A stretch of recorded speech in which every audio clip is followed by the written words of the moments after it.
La consejera presidenta del INE, Guadalupe Tadei, presentó la propuesta de mejora en materia electoral. Incluye comentarios, opiniones e incluso recomendaciones para la reforma electoral con base en los foros realizados sobre el tema.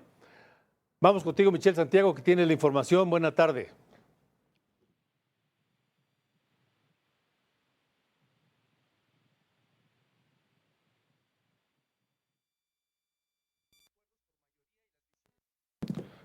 Vamos a esperar que tener la comunicación con Michelle Santiago. Parece que hay algún tema con su llamada y en un momento más que nos informe cuáles son los detalles de esta propuesta electoral que hace el Instituto Nacional Electoral. Esta tarde la presidenta Sheinbaum tiene contemplado reunirse en Palacio Nacional con la plana mayor de Morena. Estará ahí la presidenta del partido, estará Adán Augusto López, el coordinador del Senado de Morena, estará Ricardo Monreal, el de los diputados, y estará Pablo Gómez, el encargado de la Comisión Presidencial para la Reforma Electoral. Afinarán precisamente la propuesta del gobierno para esta reforma. Vamos ahora sí contigo, Michelle Santiago. Buena tarde.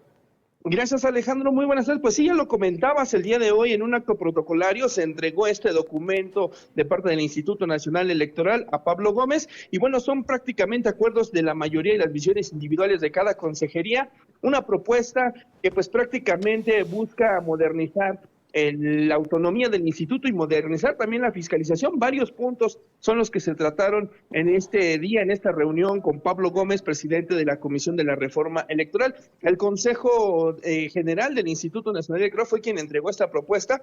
Acudieron 9 consejeros, incluido también la consejera presidenta y la secretaria ejecutiva.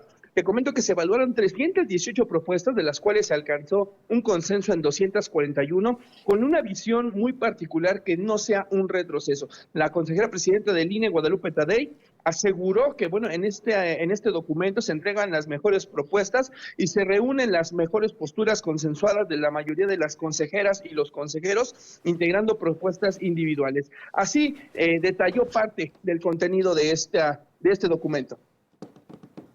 Sistema Nacional de Elecciones que se gesta en 2014 actualmente funciona y lo que vamos a encontrar en este documento es aquellas cosas que del sistema nosotros pudiéramos mejorar, reconociendo lo que le toca hacer al Instituto Nacional Electoral y lo que le toca hacer al Legislativo. Es decir, a nosotros nos toca revisar la parte técnica de la implementación de toda reforma electoral, llevarla a la práctica y en ese proceso en que estamos llevando a los hechos reales una reforma electoral, entonces es que descubrimos y aprendemos lo que le duele al Sistema Nacional Electoral.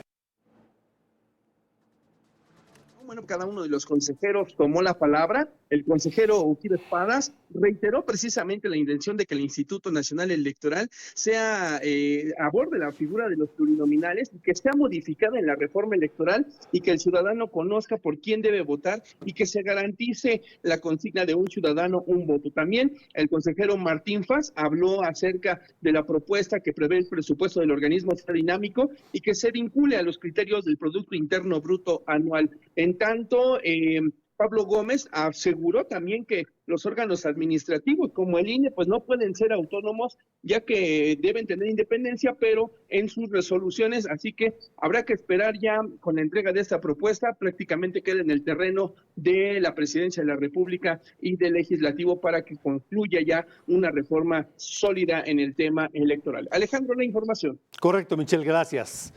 Gracias y buena tarde. Precisamente para conversar sobre este tema está la consejera del Instituto Nacional Electoral, Carla Humphrey, a quien saludo. Carla, consejera, gracias por estar acá. Buena tarde. Hola, buenas tardes. Es un gusto, como siempre, saludarte y también a tu audiencia. Igualmente, Carla. Bueno, pues, consejera, ¿cuál es, digamos, el espíritu de esta propuesta que hace el INE de reforma electoral o de mejora electoral? Pues sí, así la denominamos. Pues las y los consejeros, hicimos 316 propuestas en conjunto. estuvimos reuniéndonos y llegaron a mayoría 241 de estas propuestas, es decir, el 76% de estas propuestas. Y las propuestas pues van en distintas vías, por supuesto, de modernización, de también abatir algunos costos, de cambiar algunas cuestiones que no han cambiado desde hace más de 30 años, obviamente de fortalecer al organismo electoral, fortalecer la autonomía, tener un presupuesto mínimo. Hay quien lo vincula al Producto Interno Bruto, yo por ejemplo lo vinculaba al presupuesto de egresos de la Federación, pero la base es la misma, tener los recursos suficientes para poder tener, hacer todas las actividades que tenemos encomendadas de acuerdo a la Constitución y a la ley. También pues el tema de la importancia de la profesionalización, en este caso estoy hablando del servicio profesional electoral.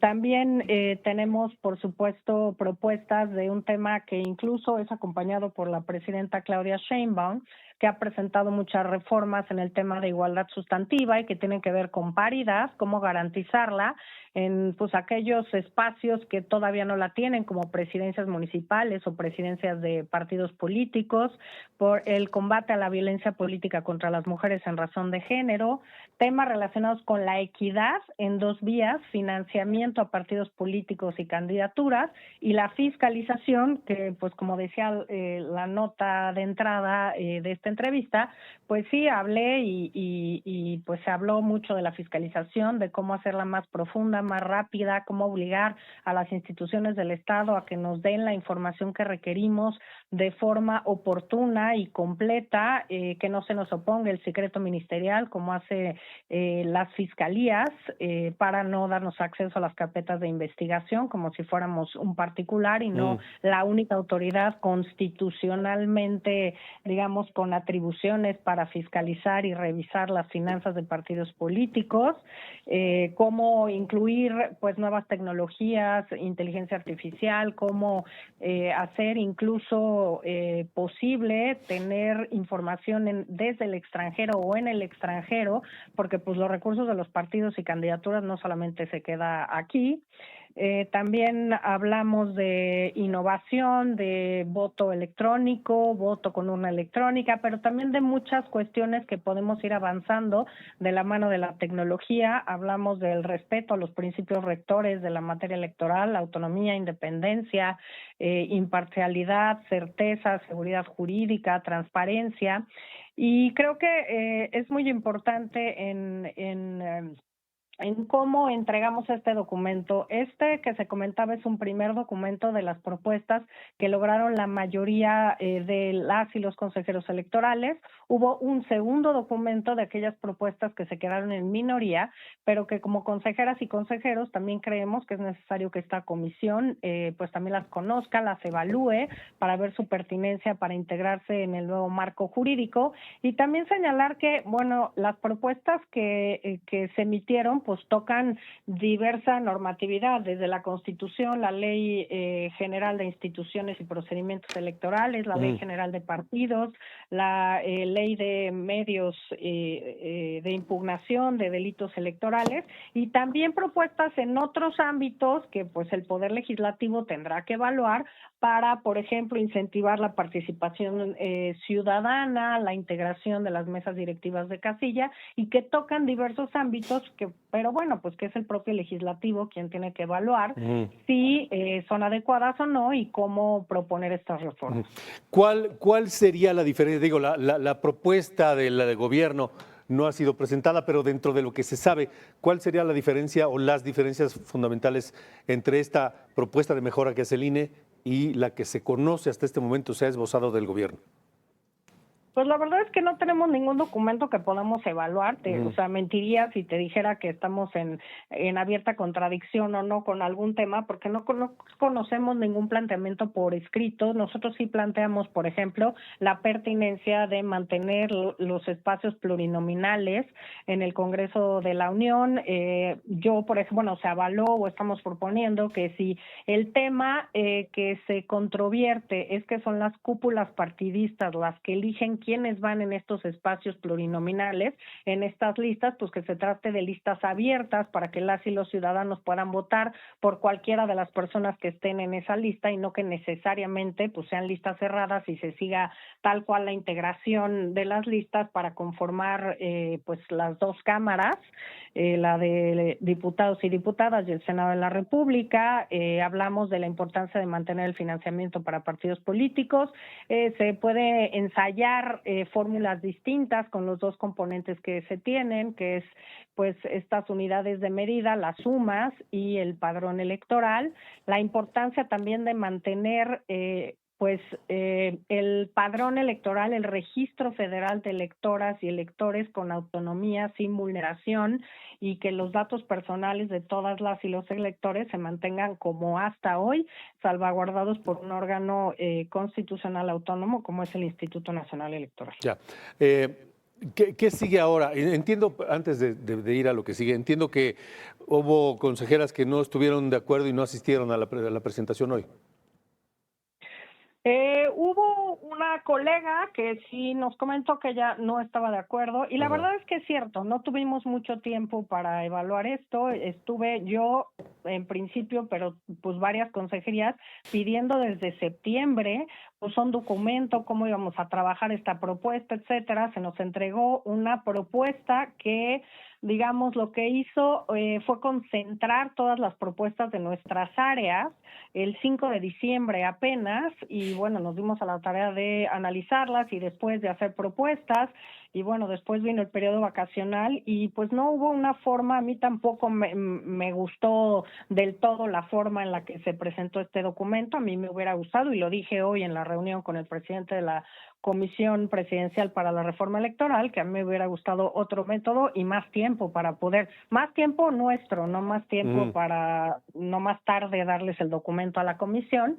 Y bueno, una consejera pues hizo el planteamiento por escrito que no estaba de acuerdo y con cuáles de las propuestas de sus colegas, de nosotros, estaba de acuerdo.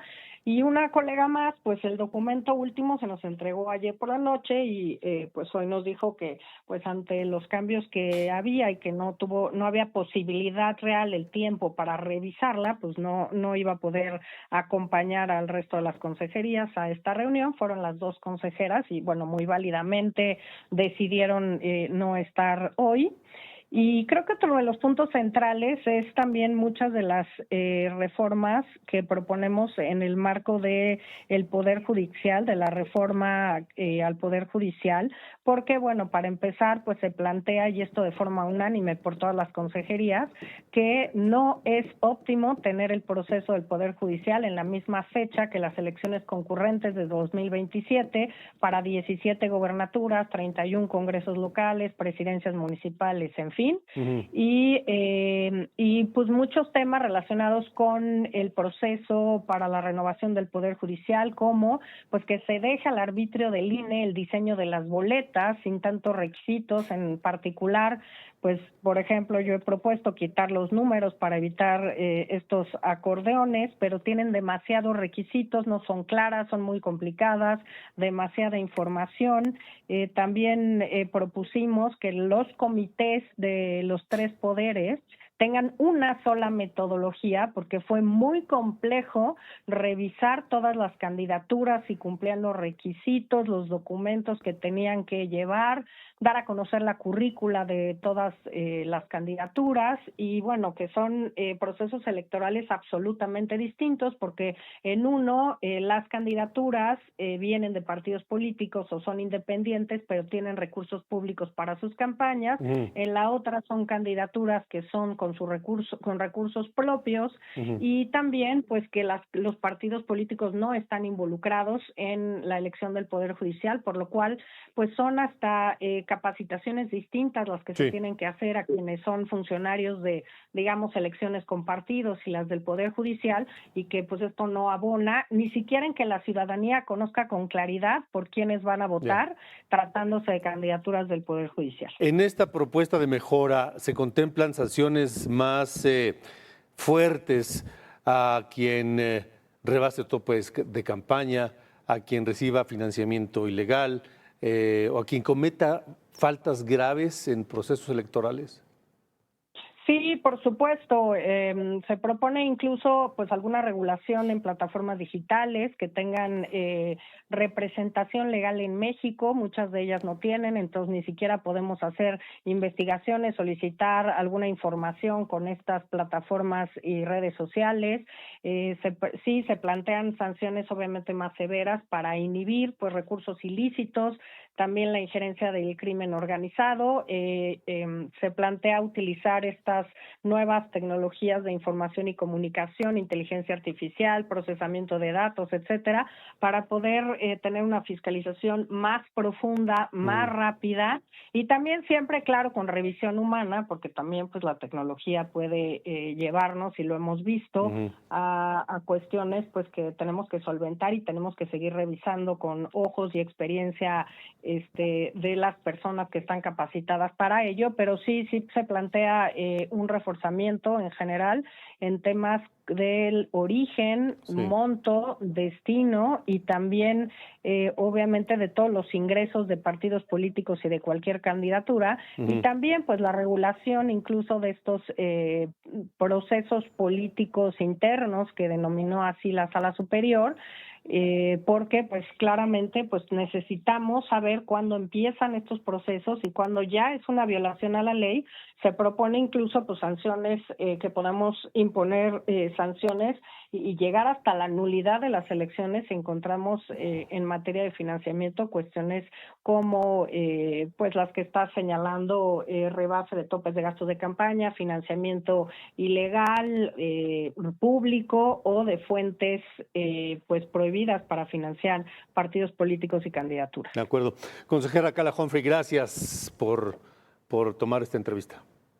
Al contrario, muchas gracias por el espacio y seguimos en contacto con este importante tema. Seguro Muchas que gracias. sí. Gracias y buena tarde.